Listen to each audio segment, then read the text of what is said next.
Presenting Orson Welles as the Third Man.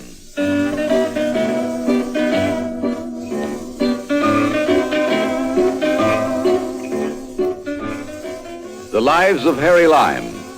The fabulous stories of the immortal character originally created in the motion picture The Third Man, with zither music by Anton Kara.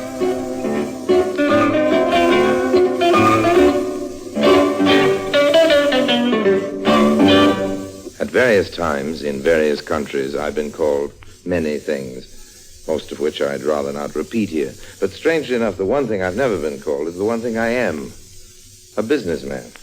Did somebody laugh? I'll give you a little lesson in economics. All business pays in direct proportion to the amount of risk involved. The safest investment, therefore, paying the lowest return. Now, my returns are likely to be high because I'm willing to take risks outside the law. That's where high finance starts getting really high, wide, and handsome. The following little anecdote illustrates my point. It's called 5,000 Pengoes and a Kiss. Now, what, you may ask, is a Pengo? It is not a small black and white bird. A Pengo is what they use for money in Hungary. A kiss is the same thing all over the world.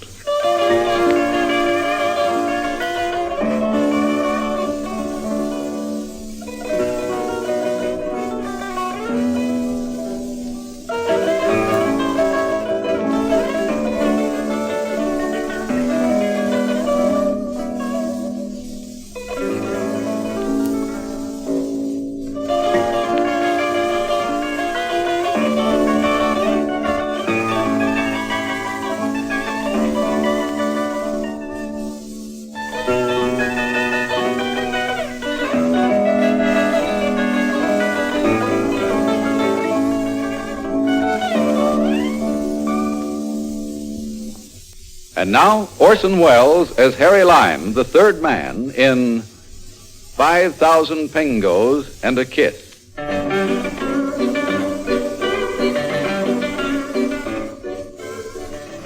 In Hungary, various political events after the war brought about new and very strict laws concerning getting out of the country. But people have always wanted to get out of countries, even charming countries like Hungary used to be. And when they can, they'll pay well for certain risky arrangements being made for them. So inevitably, I found myself in Budapest, where I soon made certain necessary contacts, and then, like any good businessman, went looking for customers, which, as in any business, are often found in the nicest places. That's why one evening, not long ago, I happened to be at the exclusive Club Royal in Budapest. Very lovely place, Club Royal, but not nearly so lovely as the young lady I soon noticed making her way to my table. Pardon me, sir, but are you Harry Lime? I beg your pardon. I don't believe we're acquainted. No, we're not. My name is Helene Varna. Oh, of course. Stupid of me not to have recognized the very famous and equally lovely Helene Varna.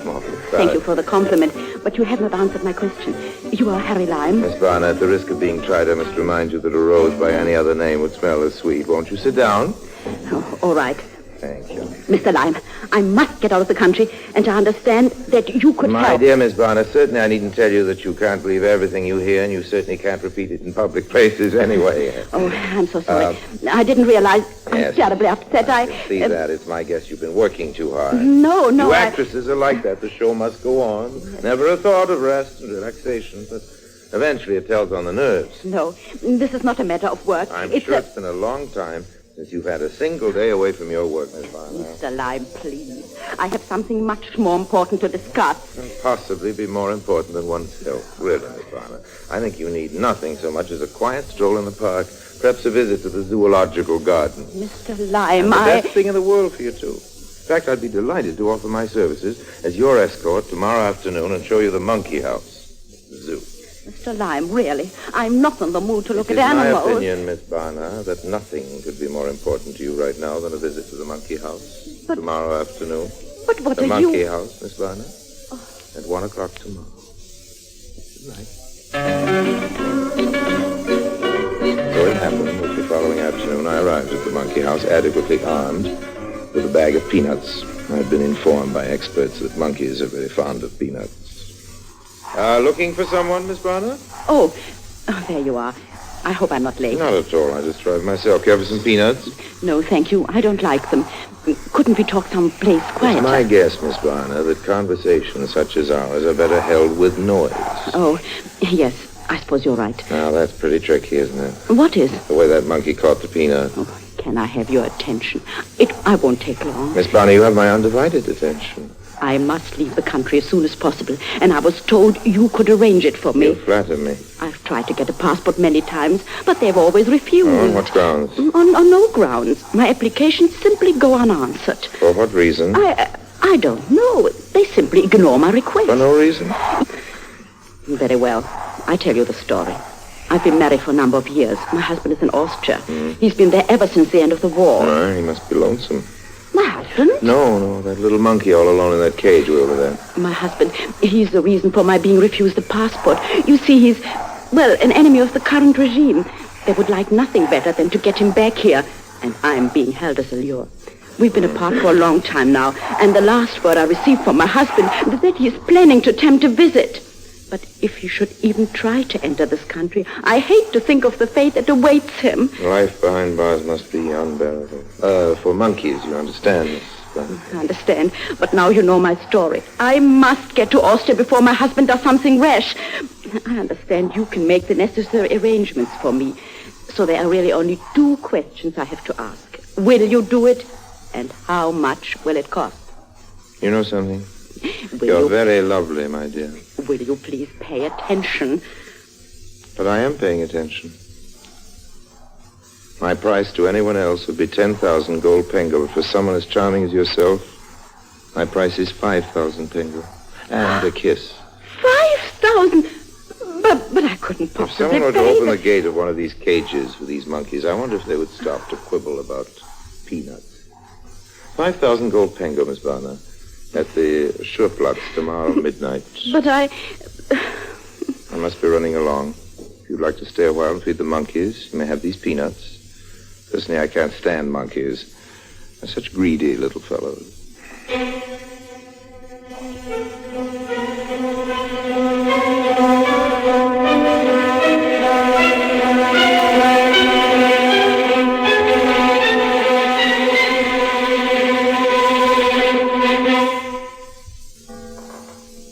The following evening at midnight, I was at the Schurplatz. It's a bad night. Fine drizzle filled the air and shone on the cobblestones. I watched the square from a dark doorway, and just as the clock had struck 12, I heard in the distance footsteps. It was Helena Barner. I stepped out and said, "Good evening." Oh, you startled me. I was afraid you wouldn't be here. I brought the money. Here it is. All in gold. Put that away. What? There's Why? no place to stand around handing over large sums of money. Put the money in the right-hand pocket of your coat. Oh, yes. Now, Sorry. start walking with me. That's better. Nothing attracts a police officer as soon as a couple arguing at this time of night in a lonesome street. But keep your voice down. Very well. I brought the money. What happens now? Well, there's no blueprint for these things, but let's take each step as it arrives. Tell me, have you ever heard of the little village of Magyarovat? Yes, I have. But I've never been there. That's a charming little town. They tell me there's a very fine country club located nearby. Yes, I've heard of it. Do you think you could arrange an appearance there now? Yes, but why there? Magyarovat is a very convenient little village. Convenient? Any geography book will show you it's located quite near the border. Oh, I see. But I could never go there without a work permit. You know, I can't leave Budapest without permission. And the sensible thing would be to apply for a work permit, wouldn't it? They would never approve Nonetheless, I suggest you apply for a work permit to go to Magyarovat. All right, I will. Now, again, with my apologies, I'm afraid I must leave you. But how can I get in touch with you? Don't. I'll get in touch with you. Good night, Miss Barner. But wait, you've forgotten the money. I have it right here in... Oh, that's strange. It's gone. Miss Barner, please. I had it in this pocket, and now it's disappeared. No, Miss Barner, not disappeared. Just in good hands now. Good night.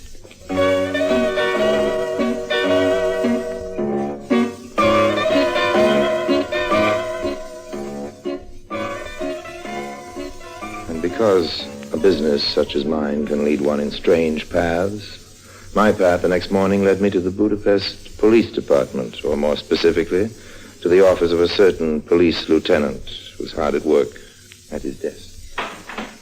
Good morning, Lieutenant. Lime, what the I thought it time I paid you a visit I again. must ask you to be brief. What brings you here? No, a simple matter, Lieutenant, simple matter. I'd like you to arrange a work permit for a lady of my acquaintance. A work permit? Now, see here, Lime. Aren't you going too far asking favors for your girlfriends? As you well know, I'm not at all satisfied with the way our arrangement has been working out. But it's 6 months now since you delivered anyone of consequence to me. And I'm beginning to wonder about this whole arrangement. The lady's name happens to be Helen Barna. Helen Barna. Helen Barna is trying to leave the country, eh? Yes, I thought I'd put it rather clearly. Lime, are you sure about this? I've already been paid in full. Wonderful, Lime, wonderful. Just what I need. Inspector has been making my life miserable. This should keep him quiet for a while. Helen Barna, eh? I thought you'd be pleased. When does she want to cross the border? Well, I haven't made any arrangements. I assumed it wasn't necessary. Yes, but... You always spared me that trouble in these cases. Yes, that's true, but... Yes, this one is different. I want Helen Barna caught in the act of trying to cross the border. An example must be made. You mean you want me to go through with this? To the last detail. This is no part of our agreement at all, Lieutenant. I don't mind doing what I must in order to stay in business, but I don't relish leading a victim to the guillotine, holding her head while the knife falls. Oh, come now, Lime. You're being dramatic. If our arrangement is to continue, I must have a major public arrest. You have no choice. Well, I don't like it. I didn't ask you what you liked. We can arrange it so that you will be absolutely safe. You can leave the girl at the border just before my men close in on her. But that's the way it must be. Okay, Lieutenant. You can make your arrest at the border. Good. I knew you'd be reasonable about this. Now, when does she want to go? No, nothing's been arranged. I told her to apply for a work permit to appear at the country club at Magyarova. Good. Miss Barna will be in Magyarova by tomorrow night.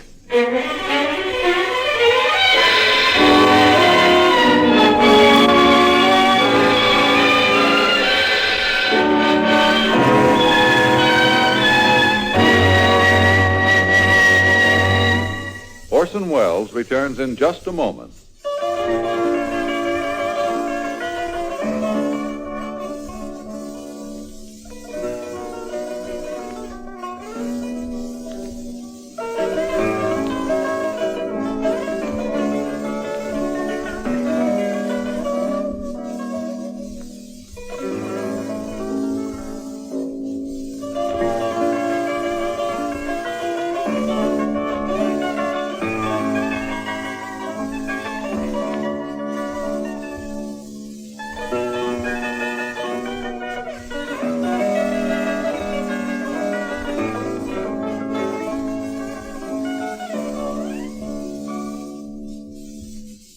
And now, Orson Welles, as the third man, continues with 5,000 Pengoes and a Kid.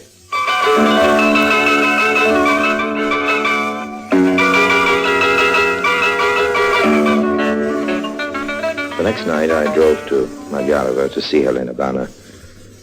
Maybe it would have been simpler to have gone by railway, but experience has taught me that a car in such a case is pretty valuable. So I arrived at the country club after 9 o'clock.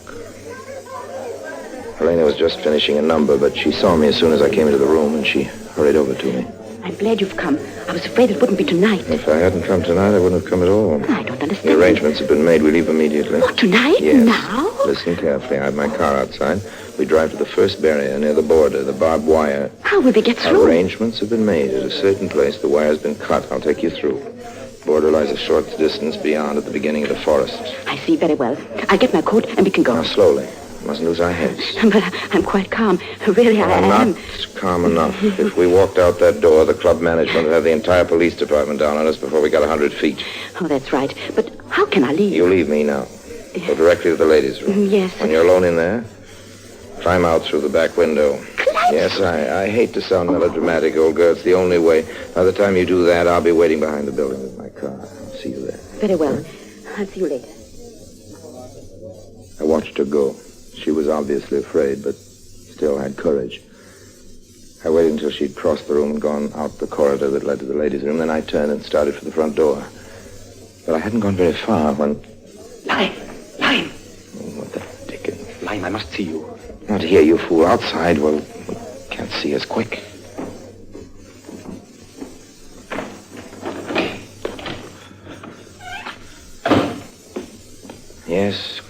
here. Now, what's happened? Did you bother to get her story before you went into Of course. Yes, there are a few little matters you missed. Like what? Like the fact that before she approached you, she had been dickering for some time with Serna. Serna? Yes, she came to you only when his price was How do you too know? high. When Serna learned she had made a deal with you, he wanted his revenge.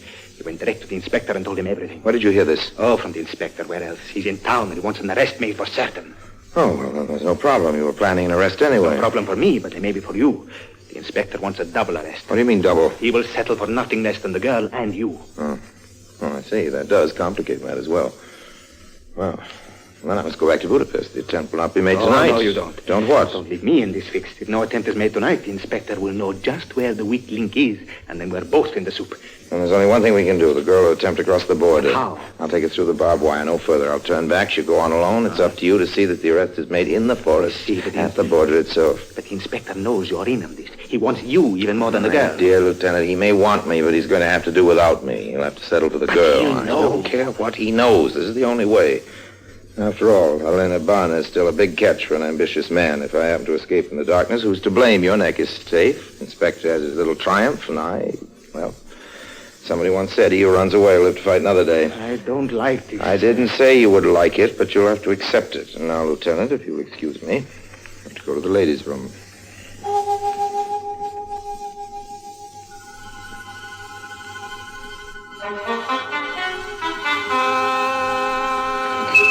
It is the unforeseen contingencies that are the most tricky. Now, who could have known that a distraught young lady, anxious to leave the country, had first approached my rivals, and that in revenge they would have gone to our mutual enemy, the police. However, hesitation in my line of work can be fatal. I proceeded as if nothing had happened and met the girl at the rear of the country club. We were soon in my car, driving down a back road until we came to the barbed wire, the last barrier before the border. Is this the place? Yes. Now, follow me. Be careful. All right. Now keep going. We're almost there, just a few feet more. Help me. I can't walk. Put your arm on my shoulder. That's it. Look out for this last row. There. I'm through. Good. The worst is over. The border lies 100 meters across that field, immediately inside that forest. Perhaps someday we'll meet again, but now I'll say goodbye. Goodbye? But we're not at the border yet. You have no problem. There are no further obstacles ahead. But you can't go now. You agreed to take me across the border. This is no time for technicalities, honey. You are substantially at the border, and I must turn back. It'll take me some time to get through the wire again. The Border Patrol and I are not on the very best of terms. You agreed to take me to the border. I am not going to. I'm afraid I must be firm. I'm afraid we will be firmer. We? Myself and this gun. I mean business. There's something I forgot to tell you.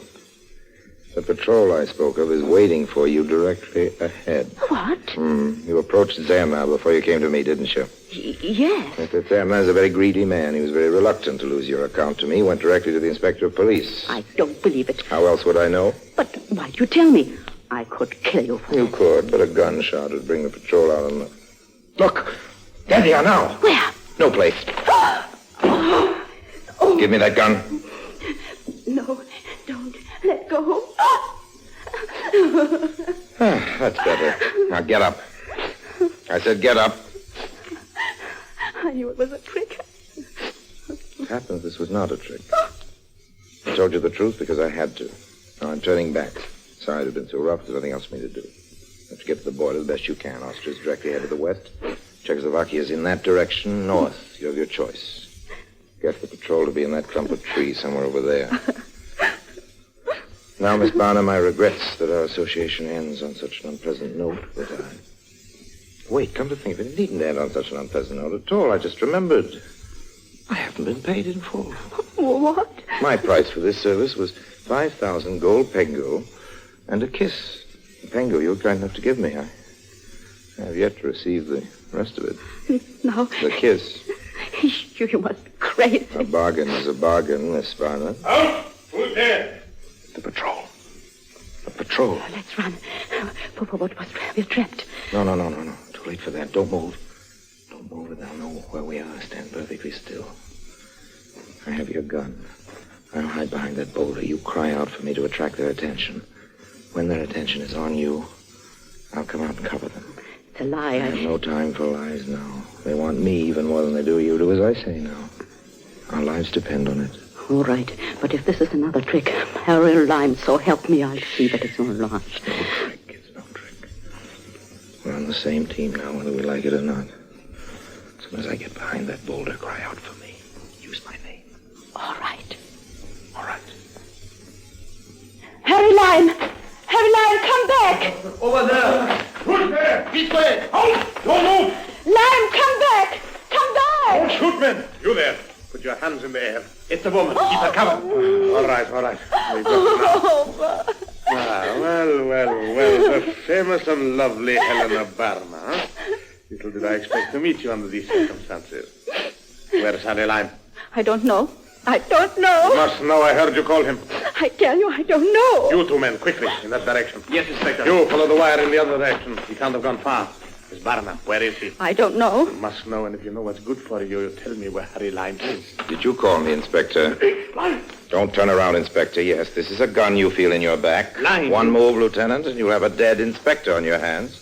Tell your men to throw their guns on the ground. Lime, you'll hang for this. I'll worry about my neck. You worry about yours. I want those guns on the ground. Quick! I'm a desperate man, Inspector. Examine yourself. Yes, Inspector. Good. And you head for the Austrian border, quickly, before the other men return. Hadn't you better come with No, I'm me? afraid not. The Austrian police think no more highly of me these days than does the inspector right now. But I hate to leave you like this. I appreciate your consideration and loyalty, but this is no time for etiquette. Every moment counts. Goodbye. Good luck. Well, all right, I'll go. But here's the rest of my bargain. The kiss I promised. Thank you. And goodbye. You're welcome. Lime, you'll regret this. Inspector, I will regret it in Czechoslovakia. In the meantime, I have an attractive business deal for you. On the other side of your barbed wire, I unfortunately will leave an expensive automobile, of which I'm quite fond. Would you be interested in buying it? Are you out of your mind? Not at all. I'll take whatever you happen to have on you and return to the car. Lime, for the last time Inspector, I said I'll take whatever cash you have on you. My liquid assets are all in Budapest, and I'll need whatever money I can obtain. Give it to me, please. Perhaps we'd best do as he says, Inspector. All right. Lime, here you are. Not very much. Lieutenant, perhaps you'd care to contribute to the inspector's purchase. Any contribution will be gratefully received. Quickly. Here you are. Still not very much, but then this isn't exactly a seller's market, is it? The car is yours, Inspector. And now, will both of you please do me the favor of giving me your trouser belts? What? You heard me correctly. Your trouser belts. Take them off, please.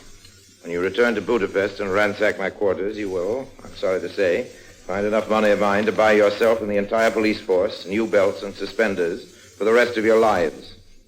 Now, I'm afraid I must remind you that I'm holding a gun. Your trousers belts, gentlemen, and make it quick. What kind of madness is this? Lieutenant, really, is it necessary to explain? You're a scholar, aren't you? What's that got to do with it? Well, old man, in all the famous chases in history, no policeman has ever been known to catch a fugitive and hold up his pants at the same time. Thanks. Goodbye for now.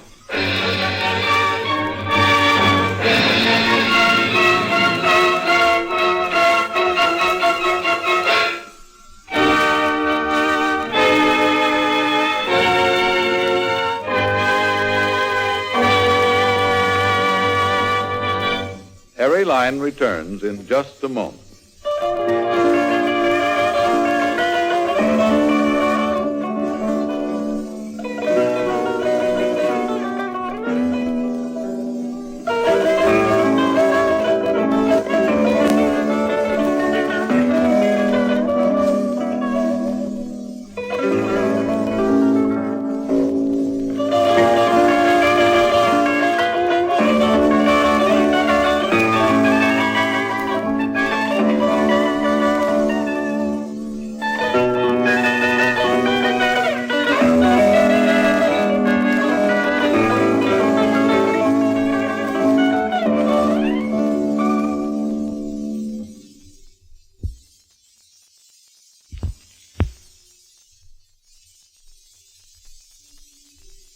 And now, Harry Lime.